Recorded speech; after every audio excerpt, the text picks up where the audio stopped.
What does it mean to cover Washington, D.C. in a new political era, which I consider this to be for better or for worse? It's been for worse last couple of years. Now it's for worse, neutral, and a little bit for the better. So that's my assessment. My next guest, we're going to chat about that a little bit, and particularly the role of covering activism in political journalism, because it gets so undercovered by our political establishment. Jocelyn Macurdy Keats is a correspondent for ACT TV, and she is here in the studio with me. So first of all, Jocelyn, welcome to the studio. Hi, it's great to be here. Great to see you. And so let's start with this. For those of our listeners who don't know, what is ACT TV? So ACT TV is a primarily digital news source, and we cover any number of things. We'll sometimes work with right-minded, similarly value-driven politicians like Bernie Sanders, but largely what we're doing is we're covering grassroots organizers and the really incredibly creative and powerful work they've been doing, especially over the past couple of years. So you're based here in Washington, D.C. I think you came to the studio from Capitol Hill. I'm not sure. Yep. So you obviously spent a lot of time covering Capitol Hill. Different place to cover now than it was in December, right? Yeah, it really is. So I was there yesterday. The March for Our Lives Parkland students were there. They were there supporting the first Judiciary Committee hearing on gun safety in 8 years, universal background checks, and you walk in and there are hundreds of high school and college students there to support this legislation. And it's a really hopeful, overwhelming, but like new image, you know? All these students were, and there's a lot of coverage of it when you go into the committee hearing, all teenagers, all there to support this legislation. You know, one of the interesting things, because I've spent a little time on Capitol Hill, worked for a senator running for president, but one of the interesting things about Capitol Hill to me is it's a very different kind of energy from the rest of the universe, as far as I know. I haven't seen the entire universe, but it is a different kind of energy, and there's a very insular feeling to it. But at the same time, when a large group comes in like that, I have to believe that the members of Congress and the senators feel it on some level, even if they don't agree, even if they dislike it. I think it must shift them in some way. I don't know. What's your thought about that? You know, it's so funny you say that. I feel that very viscerally. I was able to speak to Congresswoman Ocasio-Cortez yesterday, and I asked her, you know, do you think these students here makes a difference? And she was like, just them being here is going to change hearts and minds. And as you just said, Capitol Hill is a fascinating social ecosystem because technically the public can come to any of this. And if you're watching this, I strongly encourage you to come to these committee hearings and sit in and watch these laws being made, but very few people do because they've really succeeded in creating this invisible wall. You know, I mean, most of these representatives and senators don't have security detail, so you can technically go into their office and wait for them to show up, but the people actually seizing that opportunity is growing more and more frequent. It's really inspiring. Yeah, I think you make a great point, and actually one that activists really need to know and understand. There's some history to it in that, for example, in 1948, some Puerto Rican independence activists went into Congress and with guns and shot a bunch of people. And I don't think anybody died, but I mean, there were serious injuries, and there was talk then that we should just close off Capitol Hill to the public, that it's just too dangerous. And obviously the solution has been you are searched when you go in, as you should be, I think, in this day and age. But the fact remains that it's very much it's planned, it's intended, it's designed to be open to the people. And it is open to the people. You can walk in, and the reason why I want to emphasize that even more is because people don't do it enough, I don't think. They don't make their presence felt. And, you know, I think, like, if there is one thing I wish I could tell everyone, these power structures are not these indomitable monoliths. They're people making decisions, and people can be influenced. People can be communicated with. The Stop Kavanaugh protests that we did a lot of coverage in last fall is a really great example of, you saw hundreds of women galvanized by the Center for Popular Democracy and the Women's March, who are not necessarily political activists by nature. For a lot of them, it was their first time doing this kind of work. And hundreds of women occupied these office buildings.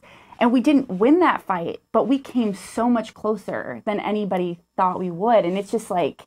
Well, and there's a great story that I've told a couple times, but it's a story of a woman who was one of the earliest anti-nuclear demonstrators.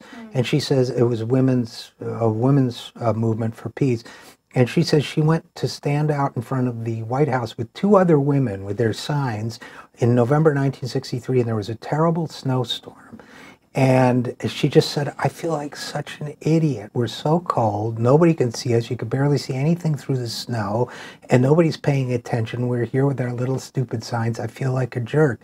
A few years later, Dr. Benjamin Spock, huge celebrity, most famous baby doctor in America, became an anti-war activist, which was huge, changed the whole national debate when this guy, the guy who you trusted with your baby, became an anti-war activist. And there was an interview with him, and they said, how did you get involved in peace work? He said, well, I was invited to lunch at the White House, and it was a terrible snowy day.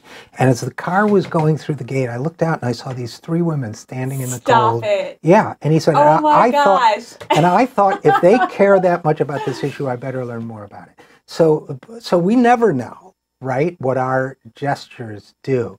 So, and again, we're talking with Jocelyn Macurdy Keats about covering the White House, Capitol Hill in a time of activism. So let's talk about the Sunrise Movement, for example. Yeah. Were you there when they had that demonstration and Ocasio-Cortez showed up? So we actually do a lot of work with the Sunrise Movement. I individually wasn't there, but we've done a lot with uplifting their content, and they're great. They're so impressive. Well, the student we had on was terrific too. I'm trying to remember her name. Do you remember, Troy? He's going to look it up. But anyway, she was terrific. And I'm sorry I don't remember her name, but it was Ems. I remember that. In any case, so you guys are basically, in a sense, you're doing what we do here on the Zero Hour, which is, I call it activist journalism. And it's activism and journalism. It's because, my saying is, what I learned working for Bernie Sanders is that you can't have a political revolution without a media revolution. Mm-hmm. So we're all trying to advance the media revolution. But one principle that I take super seriously is that the journalism has got to come first in the sense that we always tell the truth. 100%. And I love that you bring that up, because I think too frequently it can get into the changing hearts and minds dynamic, which is a great byproduct if it happens. But at the end of the day, I as a person see my mission here.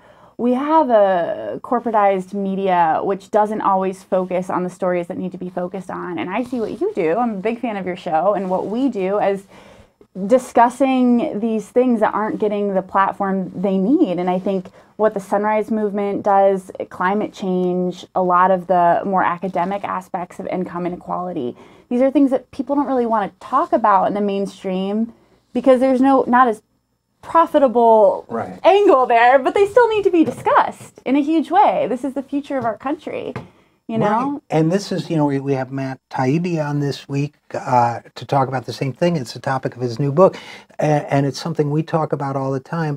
And the other thing that I think about, and I'm curious to know your thoughts about, Jocelyn, I really feel that political coverage in this country is too celebrity driven.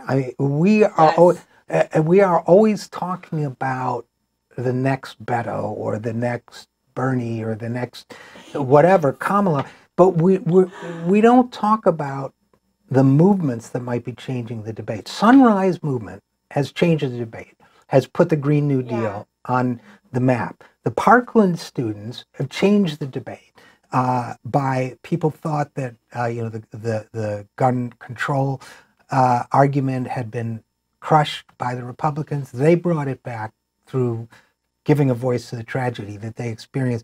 So to me, if you're not covering activism, which none of the major networks are, No. none of the major newspapers are on a regular basis or on a prominent basis, to me, you're not covering the full political story. I mean, you said everything perfectly. It's so true, and it baffles me because there's such charisma and excitement to these movements. And in the example of the Sunrise Movement, you do have incredibly educated, compelling people bringing an issue to their legislators, and then their legislators actually doing their job of acting on it. That's how this process is supposed to work. And I sometimes resent, and I'm sure you do too, that these stories are even framed in terms of fringe issues. Right. These are the issues, you know. I personally find the 2020 speculation gets out of control. Covering Trump's tweets get out of control. I want to hear about the future of this country, the one that we're going to live in and our kids are going to live in. And you know, when it comes to celebrity-driven media, it's ironic because some of the people who are becoming most beloved in the public sphere are people who are just swimming in these issues. I think Bernie's a great example of that. Congresswoman Ocasio-Cortez. These are people who are just vociferously informed. And the irony is, if we would focus on why they're charismatic, it would be more compelling and more important, you know? Right. So. I mean, Bernie, for example, is not charismatic in any classic definition, right? I mean, he's he talks about, but he is charismatic. You're right. And I think the reason that he's charismatic is because finally somebody was saying what people wanted to hear. Yes. Ocasio-Cortez, very different and more maybe natural charisma. But again, she's talking about the issues. If she was just another kind of sock puppet politician, she wouldn't have the impact she's been having now. I love what she's doing. So what are you looking for in the months and in the year to come? Obviously, the media narrative is going to be taken over more and more by the presidential race. But on the activism beat, what have you got your eyes and ears out for? Well, so the first thing that comes to mind is Medicare for all. Healthcare is kind of my touchstone issue. I think it's unconscionable that in the richest country in the world, people struggle to find access to primary care services. But, I think Kamala announcing for Medicare for all is a really great cultural litmus test. The Women's March had a lobby day right before it was Center for Popular Democracy around Medicare for all. And I think when these movements work together, they can push mainstream politicians further towards issues that serve actual Americans. And so that's a big one. But in general, to anyone watching this, like, the 2020 race is obviously very important, but I just really believe that we have to stay focused on telling the truth, like you said, and focusing not on the candidates, because I personally really don't care, as long as they have a platform which represents everyday Americans' concerns around tax equity, healthcare, climate safety, and to stay focused around the issues themselves and not whoever happens to be championing them, because people are imperfect. So you do care because you want them to focus on the issues, as do I. Okay, so any interesting hearings coming up that we might see a little activism around? Well, the Green New Deal that was announced today, I'm very excited about, and I can't wait to see what the Sunrise Movement does. Again, yesterday, covering the March for Our Lives, students' involvement in that hearing was really empowering. Certain Republican congressmen were not happy about it and yelled at some of the Parkland survivors. And oh, really? Yeah. Uh-huh. Yeah. Congressman Gatz, Parkland father, a man who had lost 2 of his children in a school shooting, was obviously visibly upset about some of the congressman's remarks, and the congressman tried to kick him out of the hearing, which is just totally above the line. But yeah, I think that we're going to see a lot more around gun control, climate, healthcare, and I'm excited about all of it. Well, we'll be watching, and I hope you'll come back and talk to us about it some more. Yeah, I'd love to. Well, Jocelyn Macurdy Keats of ACT TV, which I believe is at act.tv. Yes, easy correct. To remember. Thanks for your coverage, and thanks for coming on the program. Thank you so much.